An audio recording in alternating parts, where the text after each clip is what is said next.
Welcome to Steady Pass International. Today's tutorial will focus on the approach you need to use to pass the research report part 3 of topic 8.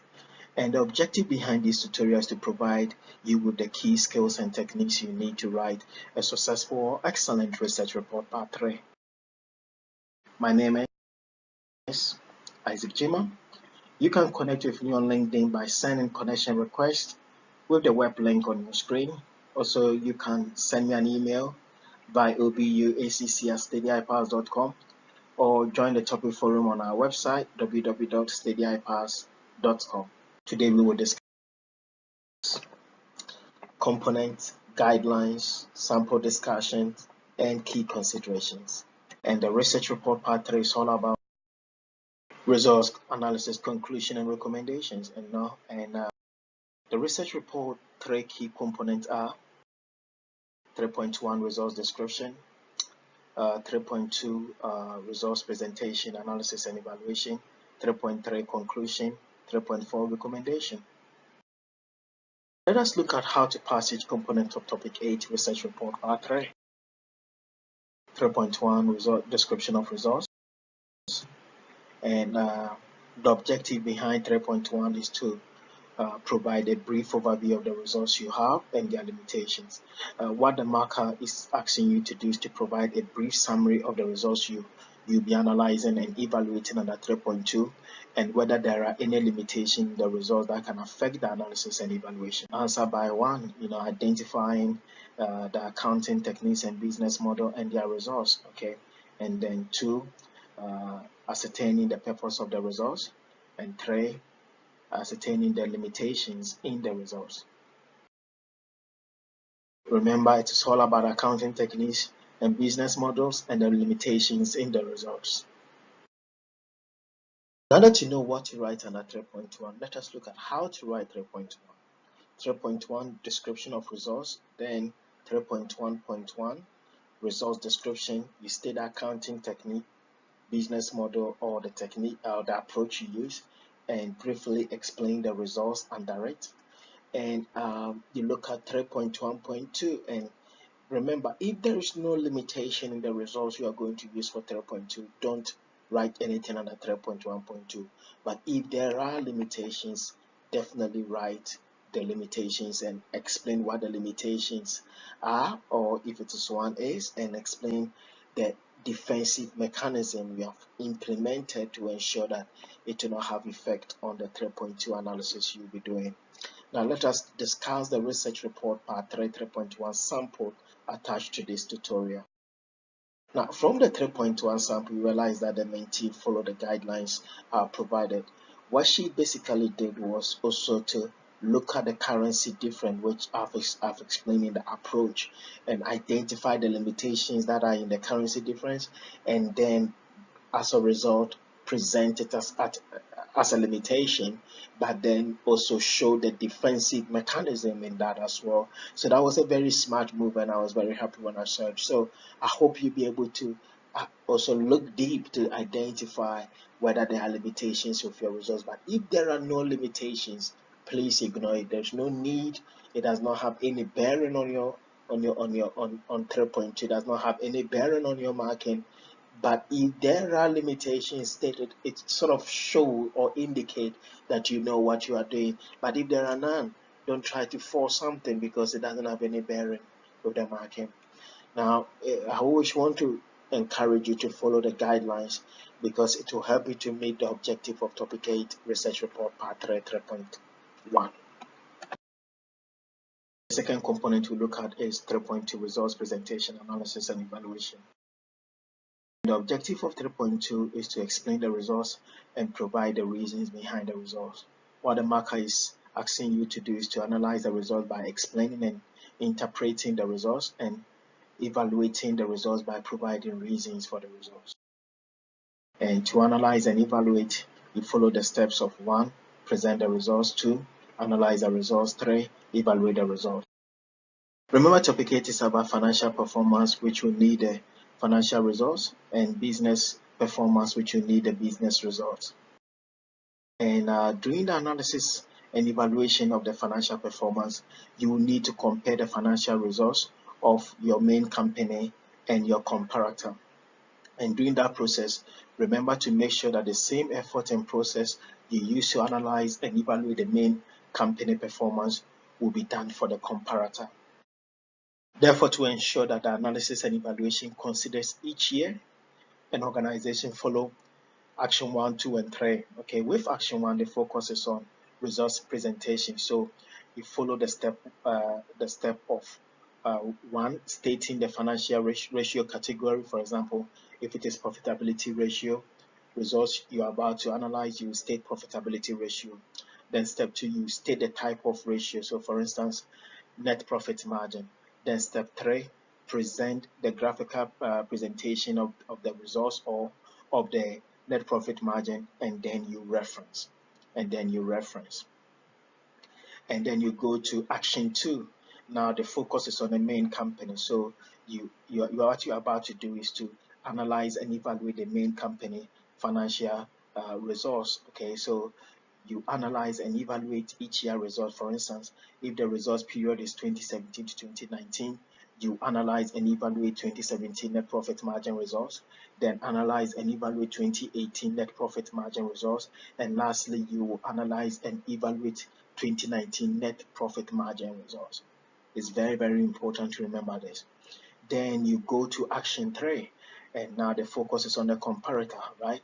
So after you have done with the main company, you do the same for the comparator by following the same 3 years analysis and evaluation you have done for the main company. I am pleading with you, don't do it combining all the 3 years for the comparator. Do it for each year. I'm pleading with you. I've seen students do this and fail because of this. Please do it for each year for the comparator as well, and make sure that you are doing analysis and evaluation. The same effort you have input into the analysis and evaluation of the main company, do the same for the comparator. By following this approach, you will pass topic 8, analysis and evaluation of financial performance component, in the topic 8 title. Now that you know what to write under 3.2.1, let us look at how to write 3.2.1 financial performance. So you state results presentation, analysis and evaluation, 3.2.1 financial performance. All the time, remember to focus on the financial performance first, then the second focus will be the business performance. It's very important to remember this. The second thing then you move on to, after you've written the 3.2.1 financial performance, you state the financial ratio category. So maybe profitability ratio. So you put profitability ratio over there. Then you state the financial ratio component, okay, of the category. So maybe profitability ratio, you are looking under profitability ratio, you're looking at net profit margin. You put net profit margin, then you present and reference the graph. So you present net profit margin graph and you reference it. Then you go to the main company. So the main company may be ISACJET. So you put ISACJET there, the name. What it tells the marker is that your focus is on ISACJET. Now, many a times people like to combine both. That is very confusing. But if you say ISACJET, it says to the mark, oh, the student want me to focus on ISACJET because that's what it is going to focus on. Then you bring analysis. So you analyze, okay? And that is, you analyze the net profit margin. What does it mean? What does it mean to ISACJET? Then the next thing you look at is evaluation. Now you evaluate for year 1, you evaluate for year 2, you evaluate for year 3. Remember, it's 3 years, okay? So you pick year 1 and then you evaluate. You tell us what is the reasons behind the year 1 performance, what is the reason behind the year 2 performance, what is the reason behind year 3 performance. Then you go to the comparator and you do the same thing. Please don't just, I have seen students actually do a lot of work on the main company, and then when they come to the comparator, they do a summary. Now you will fail flat if you do that, and you don't want that, okay? So do the same thing. Analyze year 1, year 2, year 3. Is very, very important you do this. If you do this, I am pleading with you, okay? I really want you to pass, so I'm really pleading with you. You do this. If you do this, you'll be all right. Let us look at 3.2.1 sample that have been attached to this tutorial, and let us discuss it into details. From the 3.2.1 sample, you realize that the mentee follow the guidelines. Okay, one, you can see the mentee sort of brought the financial ratio, then the component of the financial ratio, profitability, the ratio under the ratio that is looking at is sales revenue. Then you look at, he numbered the graph, which is very key. He numbered the graph, then he presented and referenced the graph. Presented and what? Reference the graph. Then you focus on each company at a time. Like I said, each company at a time. The same amount of effort that was given to the main company is the same amount of effort that was given to the comparator. The results was analyzed, and it was also evaluated. Now let me show you which is the analysis, which is the evaluation. Now, if you look at the sample, right after the reference, I'm just using Isaac Jet as a basis to show you, okay? You realize that analysis, okay? And we have got Isaac Jet growth in total revenue in figure 1 was 10.48% in 2013. It grew by 6.32% in 2014 and grew by 3.51% in 2015. All these things is you just presenting the graph back to us again, okay? Then the next thing you do is that you move on to the analysis. Now, the growth in total revenue in 2014 and 2015 is a sign that Isaac Jet revenue is not performing the way it was performing in 2013. This indicative this indicative performance shows the revenue growth is falling for Isaac Jet, which is not a good sign for the airline. So what you are doing is that you are interpreting the results that you have, and that is the analysis. That's all that you have done. Now, this is where many students fail. They do this and they do it for year 1, year 2, year 3, and it doesn't mean anything. You've just told us what is in the graph. Now the evaluation is where it becomes very, very important. Now I have got 2 secrets I'm about to share to you, and it's called the 2 evaluation strategy. The 2 evaluation strategy. Now I want you to look at the 2013, okay, of the analysis. That is still Isaac Jet. Now look at the 2013. The first one was the 2013 10.48% growth in total revenue performance was because of Isaac Jet securing more business passengers, leisure passengers, and experiencing a strong summer performance. Reference. Now, that is the first evaluation. But how did they secure the business passengers? How did they secure the leisure passengers? How did they experience a strong summer performance? Now, this is where the second evaluation comes in. So the reason why many students fail this part is that they focus on the evaluation 1. Now the secret to passing 3.2.1 is that you need to have the 2 evaluation strategy.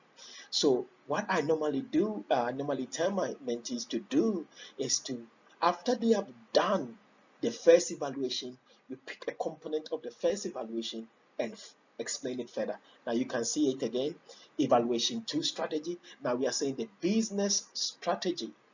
The business passenger strategy is a strategy implemented by the company to secure more business passengers by providing friendly business offers, which includes booking in advance, reservation of seat. So now I'm telling the marker that, yes, I said they have secured more business passengers, but and this is how they did it. And you remember I said is the reason behind the performance. So you are saying the reasons are this many, but you are going further to show how the reasons amounted to these results. And it's very, very important. It's very tricky. So that is my secret. I tell my student to do this, and any student who follow this goes harder and have success. Now you might say that you ignore leisure passengers, you ignore strong experiencing a strong summer performance. It's true. I cannot in the period of writing you can explain for each, but when you want to save word space, you have to you have to choose the one maybe you want to expand on, but don't go for saving word space, to meet your words allowance as you are doing the evaluation. Just evaluate, and then after you have completed all the evaluation and completed the whole research, you can find where to delete and not to delete through the conversation you have with your mentor. But use the 2 evaluation strategy. I tell you, it works so well.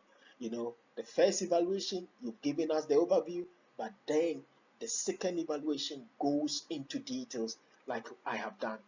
Now, one thing I want to encourage you is just follow this, okay? Many of my mentees have used this approach, the two evaluation strategy, and they have been able to come through well. Remember, it occupies three components of the marking scheme. This 3.2.1 plus the 3.2.2 occupies three components of the marking scheme. So it's very, very important that you ensure that you will follow the two evaluation strategy. Now, business result, this is now for only one, only for the main company, okay? This time around, you don't need a comparator, because you see the environmental and business analysis will consider the roles or influence of all the competitors in the industry of your chosen company. So for the business results, you follow this step. Step one, state the business model name. So for example, Pestel. Step two, you look at the component of the model. So let's say political, okay? Then you ascertain and analyze the evidence, okay? So you ascertain to establish the current status of the political climate, and you analyze the political climate influence on the business and environment, okay? And then you go to step four, and that is you evaluate its impact on the main company. So you evaluate the impact of the political climate on your chosen organization. By following this approach, you pass topic 8, analysis and evaluation of business performance component, in the topic 8 title easily. So now that you know what to write under 3.2.2 business performance, let's look at how to write it, okay? So you state 3.2.2, the business results, and that is for each business model. So assuming maybe you are doing it for SWOT, you write SWOT, and then after you have done it for SWOT, you go back and then you do it for PESTEL. So 3.2.2, so maybe for instance, for presentation purpose, some student to write 3.2.2 business result, then they write 3.2.2.1 SWOT, or maybe if it is Potter's five forces, Potter's five forces. If it is Pestel, Pestel. Okay, then you state the business model. So you stated there, that is the stated, that is the 3.2.1. Then you state the business model component. So maybe if you're looking at SWOT, you write strength. Then you when you write the strength, you analyze the evidence. It's very important. So for instance, let's take it like this. You've written strength, okay, maybe one of their strengths is their cash base. That is the evidence. Now you have to analyze what is called a cash base, or maybe cash position, and that is where you bring in a lot of sources to be able to make a case why you think the cash base is a strength, and then you evaluate the impact on the organization. How does it impact on the organization? Now I am about to show you a trick on how to go by the 3.2, and I want 3.2.2, and I want you to follow me. So if you look at 3.2.2, that is the business model, you realize that from the sample, the students have followed all the guidelines. But let me share something with you, okay? Now, you remember I said present the evidence, and you're like, what is the evidence? What is this? What is that? So let's take it one by one, okay? In using either maybe, let's say, Potter's five forces or Pestel, you realize that the students stated all the various factors. So if it is political climate for the Pestel, the students stated the factors under the political climate. So you see the heading there, the headings are actually the results. So maybe if you say political instability, that is a result. Maybe under the Potter's five forces, you said high capital expenditure, that is the results. The next step is you analyze the factor. You try to find sources to support why you think this is a force that is under the new entrant, or this is a political issue that can affect your organization, that is under the Pestel. Then afterwards, you draw a conclusion, and that conclusion is what is called evaluation. Now, the conclusion you are talking about is showing how it impact on your organization, how it influence the performance of your organization. And I tell you, if you use this approach, you would definitely be all right with either the Pestel or the Potter's five forces. But I want you to look at something. there was a lot of external sources used for either the Potter's five forces or pestle. Okay, which means that you need a lot of, this is where, if there's any place you rely more on external sources, is the pestle and Potter's five forces, because you are looking at the externality of the organization, not the internality. And so it's very, very important that here you look at the external forces and also reference as well. So we are done with the Potter's five forces. Let's look at SWOT. Okay, now, remember the student followed the guidelines but left out one thing, and that is the evaluation, okay? Which evaluation of the evidence, which basically will be looked at under 3.3 conclusion. It will be looked under 3.3 conclusion. So you can ignore the evaluation and move on. You can decide to conclude now. And then when you go to the evaluation, that is the 3.3 conclusion, you can repeat it again. But to save word count, many a time student will delete the evaluation component of SWOT. Let me be honest with you. If you do a good work here, it's more likely that your good work here can outweigh against other areas you might have faulted, or you have made some small mistakes. So it's very important that you do a good work here, because many students fail. 99% of failure happens because of 3.2.1, 3.2.2. And I've shared with you my 2 evaluation secret. I've shared with you how to go about the Potter's five forces or the pestle.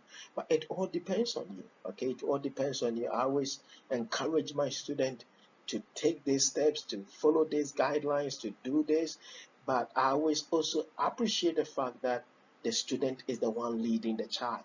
Now remember, 3.2.2 plus 3.2.1 occupies 3 components of the marking scheme, and it is the main reasons for the project. So if you fail 3.2.1, 3.2.2, you fail the whole project. This is 3.2.1 and 3.2.2 is the reason why you are writing the project, is the outcome of the project. So if you are not able to do a good work, or if you don't follow the guidelines and look at the explanation I've given behind the sample, you will fail. And many a time students like to download the samples without listening to me. Now, if you look at the sample, you not see the 2 evaluations secret, but if you listen to the tutorial, you get the 2 evaluation secret. Okay, so I'm pleading with you to follow the guidelines, to listen to my explanation all over and all over again. And if you do, I don't see where you have a problem. Now, the other thing I also like to advise you is work with your mentor. Please work with your mentor. This is where you need the help of your mentor the most. Let me tell you, the whole project, this is where it is important. This is where the mentor is really needed. So you need to sit down with your mentor and work on this. It's very, very key. It's very, very key. You get your mentor's attention and say, hey, I need your help. I need you to advise me on this area. I need you to advise me on 3.2.1, 3.2.2. And if you do that, I tell you, you will be very successful. And by following my guidelines, by listening to my 2 evaluation secret, how to go about the Potter's five forces, the pestle and the SWOT, you will meet the objective of topic A 3.2, both 3.2, that is, and under 3.2, 3.2.1, 3.2.2. You meet the objective, and if you meet the objective, you will pass the 3 components of the marking scheme, and you'll be on the path of becoming a BSc graduate. The third component we look at is conclusion. And the objective behind it is for you to draw conclusion from 3.2. Okay, and to conclude, you ascertain the performance outcome of both the financial and business results you analyze and evaluated. And 1, review each of the research questions you've set.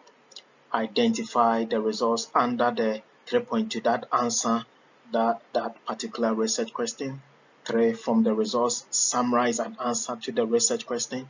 And 4, use the summarized answer to write a conclusion under the research question. And remember to do it for each of the research questions you've set.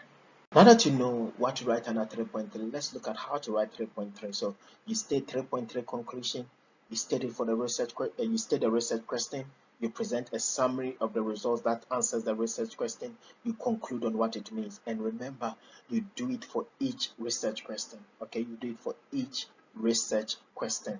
Now let us look at research report part 3, 3.3 sample attached to this tutorial. From the sample, you realize the mentee followed the guidelines and especially made sure that each research question was answered, and it is important you do that. And when you do that, you will meet the objective of topic 8 research report part 3, 3.3. The fourth component we look at is recommendation 3.4. And the objective is for you to make a recommendation on areas that the organization should work on. And to make recommendations, look at 1, review the conclusion drawn, and 2, identify which areas the organization can do better at. And so we follow this approach. Review 3.3 conclusion.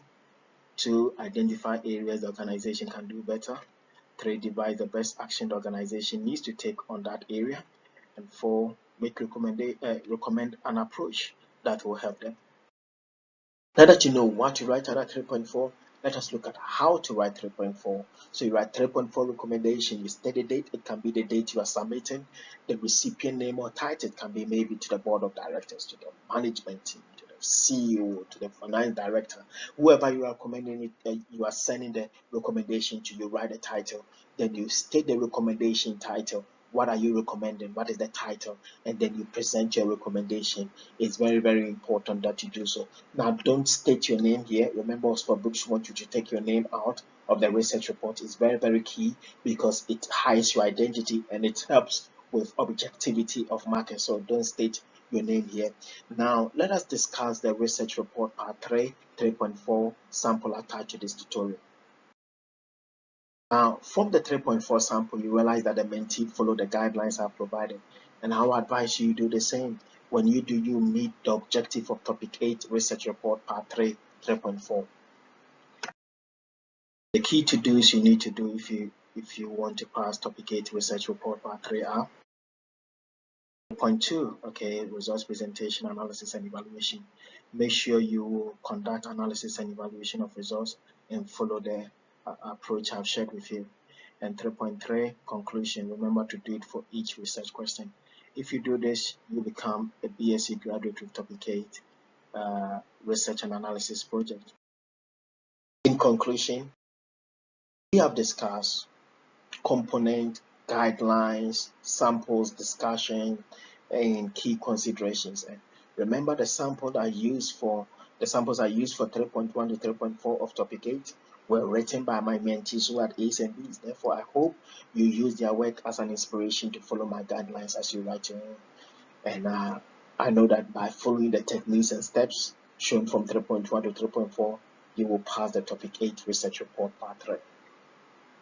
I hope you enjoyed this tutorial and it has provided you with in-depth knowledge and understanding on how to write an excellent research and analysis project. I encourage you to connect with me via LinkedIn by using the link on the screen. Send me an email by obuacc@steadyipowers.com or visit our website www.steadyipowers.com. Now, I want to you to know this. You can pass the research and analysis project. Let me be honest, it's one of the most easiest activities you can ever do on it. You know, never for a second doubt your ability to pass. I have realized from years of mentoring that students who fail because they assume they cannot pass even before they start writing a project. It sounds funny, but it's true. Some will start doubting themselves when they encounter any problem along the way. And remember this, you are capable of doing this because you are an ACCA. Just think about it for a minute. You are an ACCA. For a minute, close your eyes and think. You know, you pass F1 to F9. Why can't you pass the research and analysis project? Do you know the most resilient professionals I've ever met? ACCA student. I tell you, I've seen students who fail their papers but still believe that they can still pass the next time they register, learn, go out there, boom, they come out with great results. Therefore, be encouraged. Never write yourself off, okay? And I always say, write off your fear as a bad debt. As a bad debt to yourself.